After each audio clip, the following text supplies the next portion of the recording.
So, we are back at the unit. Well, I say we, just me today. Reese has gone for a jolly up north somewhere to watch the darts. Just finished work, got a notification from Tegiwa saying the parcel is ready to collect, so I just picked that up. It's in the boot. As you can see, another lovely spring day here in South Wales. Got to fuel up again as normal. If any of you drive a somewhat high performance car, you will feel my pain. Let's see what we're getting. 19.8 mile per gallon average, and that's taking it steady as well. Yeah, such is life. Right, so let's get inside, get out of this bad weather, and unbox the goodies from Tegiwa. That wind is terrible. Nearly blew me down the road. It's freezing in here, but I won't put the heater on because it sounds like a jet engine. Let's set this down over here and let's find a knife. Knife secured, as you can see. Reese keeps it nice and tidy in here. Right, let's bust this open.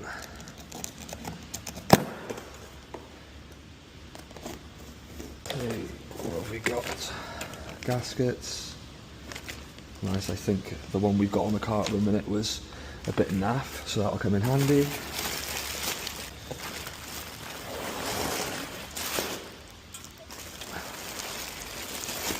Let's take that out of there. Well,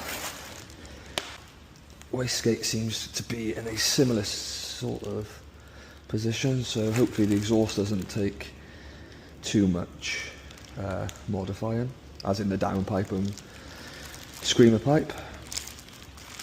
Yeah, build quality is so much better from Tegiwa than what we've got at the minute. A little bit of brand in there. Let me grab the other one and I'll show you. It's so tight trying to get it on and off. So, you can see already, if I lay them like that, the angle of the original one we had, excuse all that I say, it's all coming apart now. The angle of the original manifold was kicking down, and there was logic behind that because the lack of space in the Jazz. We were hoping that that would sit the turbo slightly lower to sort of guarantee it would actually fit under the bonnet for one. Turned out to be a double-edged sword. By bringing it down lower meant that it was a lot closer to the gearbox, especially with the whole set turbo. It just caused a few clearance issues, so now I've got the manifold from Tegiwa. That'll keep the turbo up out of the way.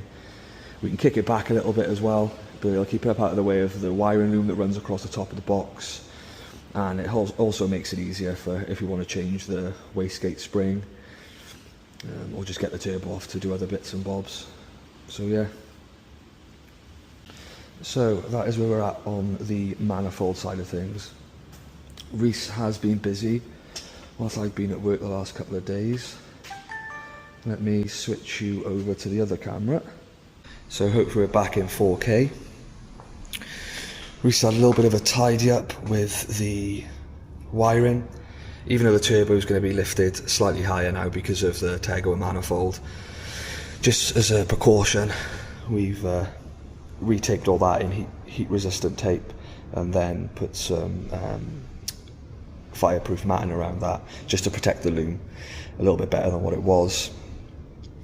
The turbo, I spoke about last time, the turbo we had from eBay has already sort of shown signs of failure with a bit of wear on the impeller, and there's a little bit of movement. It wasn't major, there's a little bit of play in it, but rather than risk it, we've gone back to the whole set turbo. So physically it's a little bit larger, slightly smaller turbine, but should help us spoon up lower down, which is what we really want for a car this sort of size. So with the tegiwa manifold now, it should bring it across level, whereas the last one obviously kicked down, and that's caused the issue with a little bit of melted wiring. Next to no access with the whole set, although it's slightly larger physically, it'll be sat a little bit further back. We can rotate it backwards if needs be. We should be able to salvage pretty much majority of the downpipe and the screamer pipe off the back, so hopefully very little modification needed for that to work.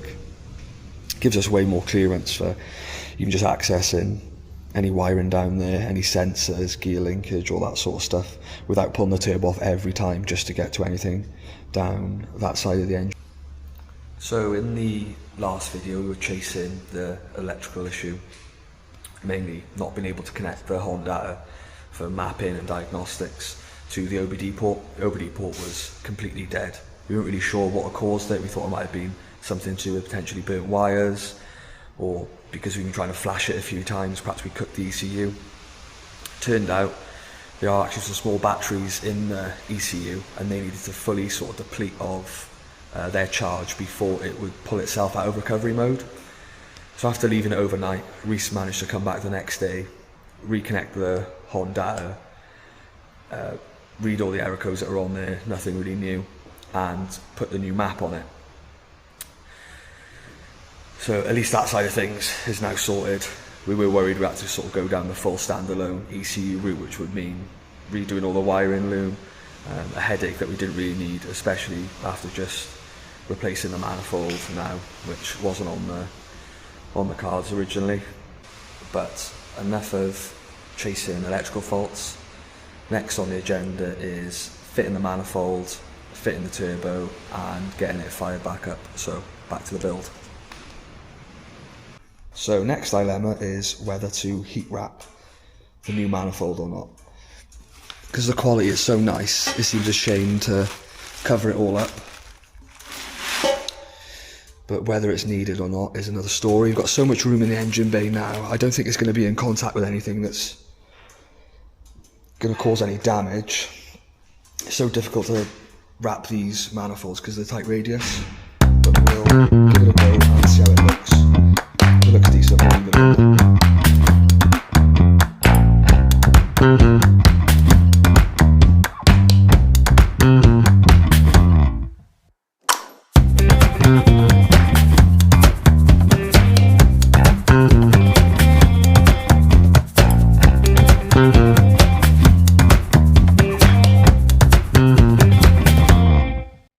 So the next problem we need to address is the exhaust. Now we've gone to the whole set turbo, the full exhaust system that was made previously is going to need some tweaking.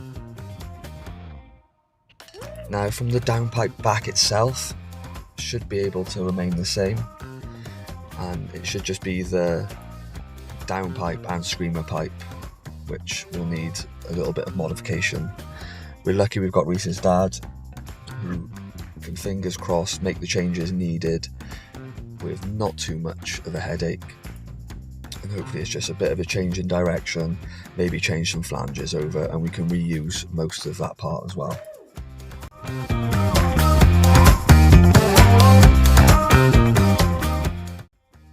Now in these next few clips, Reese is just trying to get the manifold back on the engine. Now although we've got more clearance in areas that we had difficulties in before, access is still a big issue. You can see, got some clips from underneath, from on top. I think there was 5 or 6 nuts that needed to go back on. Our studs weren't in the best condition, threads weren't feeling very good, as you'll see later on in the video. But yeah, it's just trying to show how actually tight it is to get these nuts and a couple of bolts back on. So we came to realise that the easiest option to get good access to the top studs, which were proving to be difficult, was to just go ahead and take off the rocker cover. So now Reese is starting to take off all the accessories across the top of the rocker cover before that can be removed. So he's unclipping the electrical connections to the coil packs, taking off the oil filler cap and the lines go into that.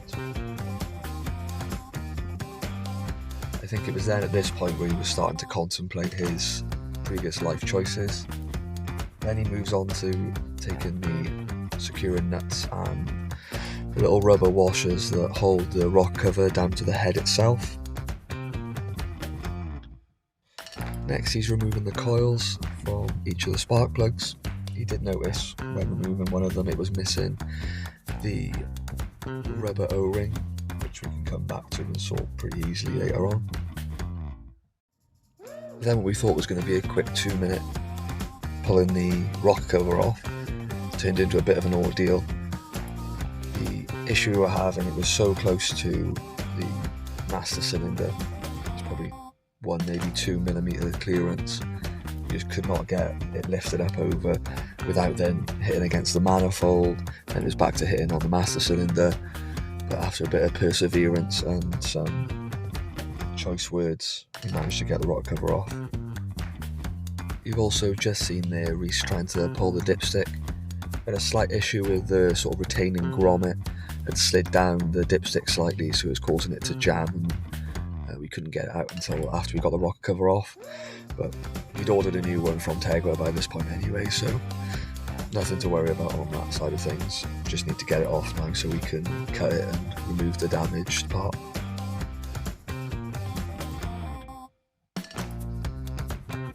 So Reese then removed the 2 retaining nuts holding the master cylinder and booster onto the bulkhead itself, just in hopes to give us some wiggle room to push it to the side to get this rock cover off.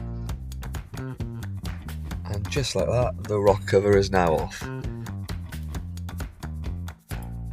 We got it off, and now I'm just showing you where the damaged dipstick is. We just cut that off to get that thrown out of the way.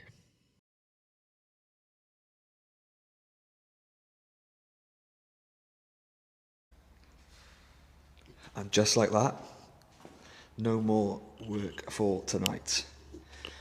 All was going well until a nut down there went tight, tight, tight, loose. So let's try again tomorrow. Hopefully the background noise from the heater isn't too bad. Reese and his dad managed to push on yesterday and get a good few things done. So we've now got the Tegiwa manifold is on and fully torqued down. The original whole set turbo is back on. So much more clearance. If you want to change the wastegate spring down the line, we can get to that a lot easier now. There's a lot less chance of anything melting. There's no touching with the gear linkage or anything anymore. So realistically, this is a setup we should have gone with from the start. But so you learn as you go on, so this is where we're at now. Rock cover is still off because Reese decided to go with a colour change, which is what he's currently prepping over there. We've got a little helper in the shop today, being a nuisance as usual. Yeah, so that's where we're at. Just prepping the rocker cover for, it might get a little bit louder now when we get over to it.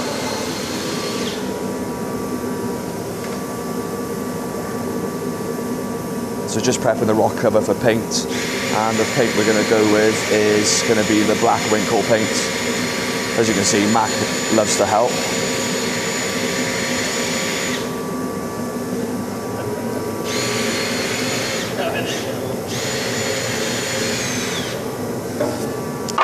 So we'll get that couple of coats put on now today, and then it's going to be a pain to get it back on, just because how close the rock cover is to the reservoir over there. It's a pain in the backside, but if we scratch the back, no one's going to see that.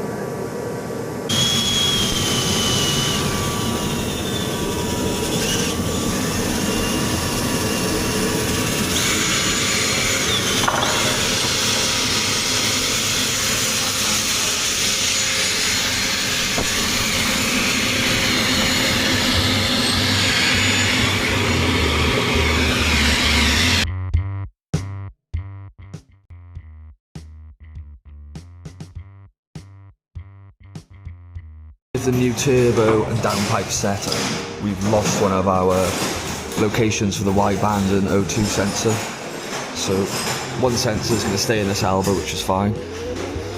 We're going to put another hole in there to put the second sensor in. So drill that out, make it the correct diameter, and then tack on the fitting itself, ready to wind in the sensor.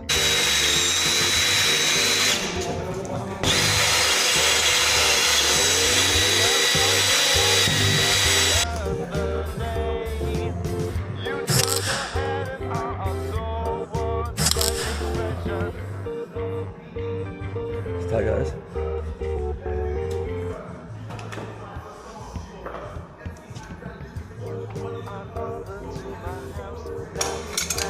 Hold it.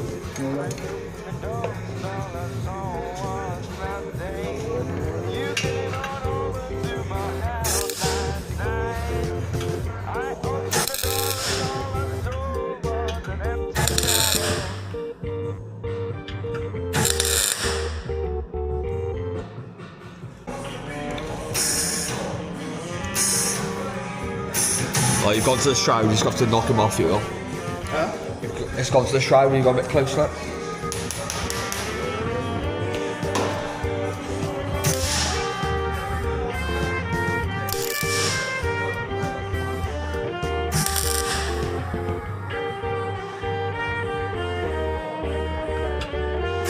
And here comes Reese blinding himself in 3, 2, 1. Yeah.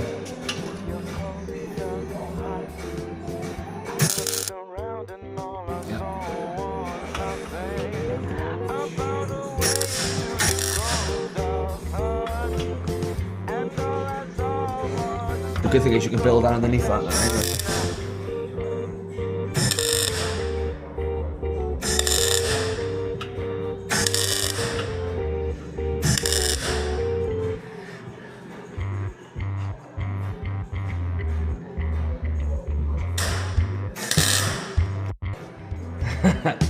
Are you blind?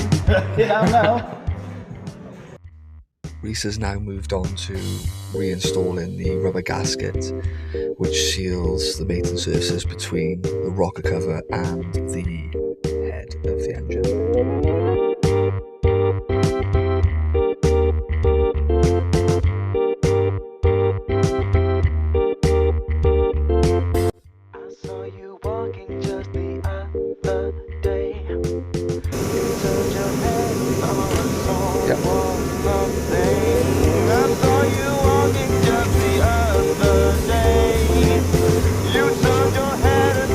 Loads of clearance.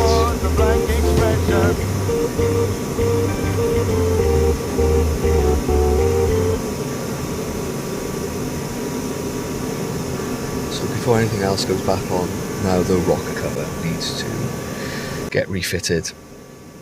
We knew it was going to be a tight fit trying to get it back on because of the pain we had getting it off, but it proved more difficult getting it back on than we thought. We had to implement his favourite tool, which is the hammer, but we did manage to get it to fit.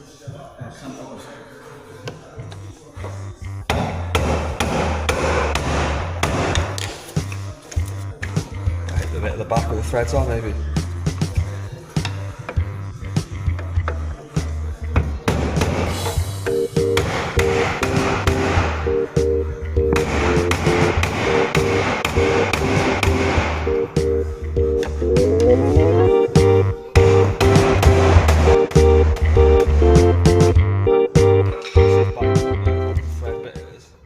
So as you can see there, it needed a little bit of persuading to get that master cylinder seated back in its correct position.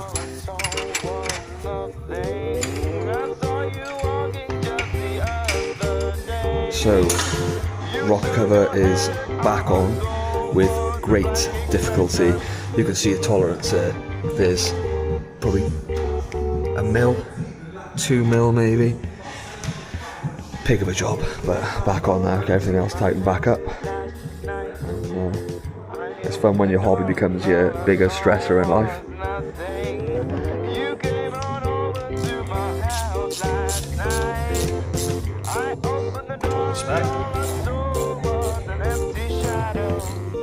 Beep.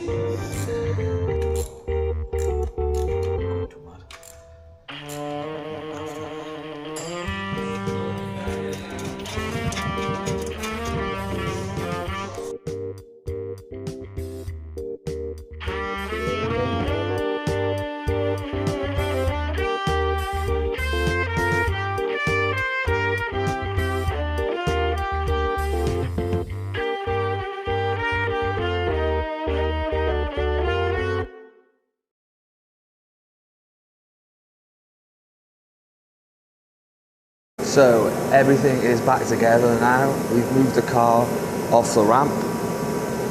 We've just put some fuel in, and hopefully we are going to get it fired up.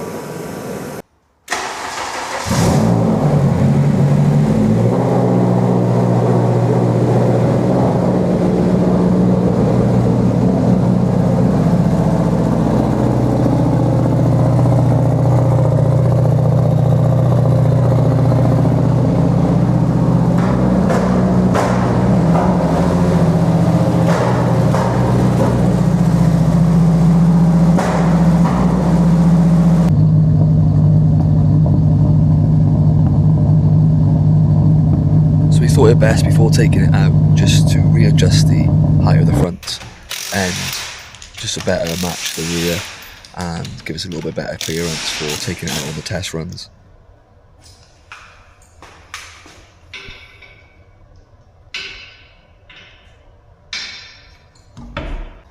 So we were about to just raise the ride height slightly, but apparently the Hulk has done the suspension up previously, so we may come back to it and leave it as is for the time being. The issue being is it's very low because obviously the size of the engine that's gone in, the sump is quite low to the ground, and also the bracketry that's made up to carry the intercooler and radiator is quite low slung as well. It's just the nature of the beast really. So if we can raise it up 10-20mm on the front, we should match the back then. So we'll give these C-spanners another whirl.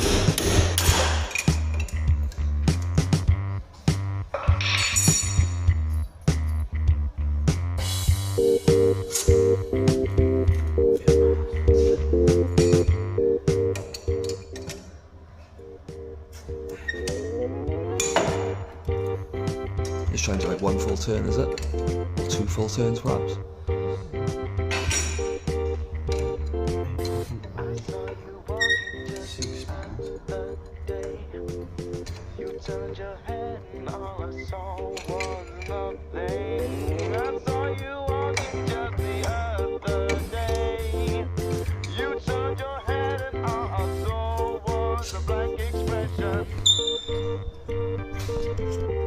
So Reese has managed to get the locking collar loosened with his favourite tool, the hammer. We've got an array of C-spanners from other projects, and so just trying to find the correct one that's going to fit. So we'll get this adjusted, match the front ride height to the rear. So moving on to the passenger front wheel now. Reese is just removing the wheel nuts, taking the wheel off, and cracking the locking ring for the coilovers to adjust the suspension. Then uses a tape measure just to get a ballpark figure to make sure the fronts are matched. So this can be addressed down the line with a full alignment to make sure everything's bang on where it needs to be. We're just getting it somewhere near so we can get out and drive the car without too many issues, just so we can start data logging to get the mapping somewhere near.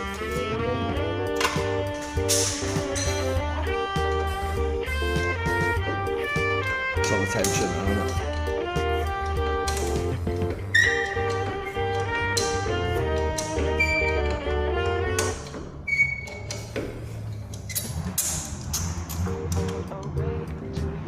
Get their wheels back on, get the nuts buzzed up, and we'll lower it down on the ramp to see where we're riding.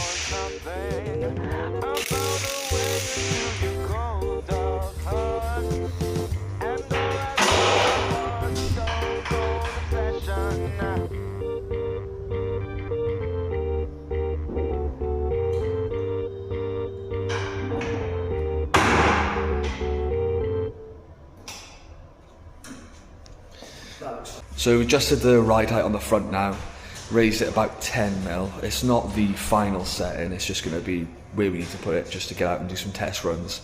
Obviously once the car is nearly complete we'll take it in for a full alignment, but this is where it's sat, ride height currently. So the front is pretty well matched to the rear. Obviously we're not going to know as we get out and the suspension settles a little, but it's a little bit higher just so we're not going to catch anything whilst we are out on the test runs. So what seems to be our luck with this build is 1 step forward, 2 steps back. We have now gone to plug in HON data just so we can get some live data whilst taking it out on its maiden voyage with the new setup of the whole set turbo and the tegiwa manifold, and the ECU's decided to put itself back into recovery mode. So we've disconnected the battery, and in the hopes that we're just going the to give it ECU 30 will minutes. We drop set a its timer charge so we can with hopes that use the HON data the again. ECU will deplete all its power and knock itself out of recovery mode. As you can see, this had pushed Reese to breaking point.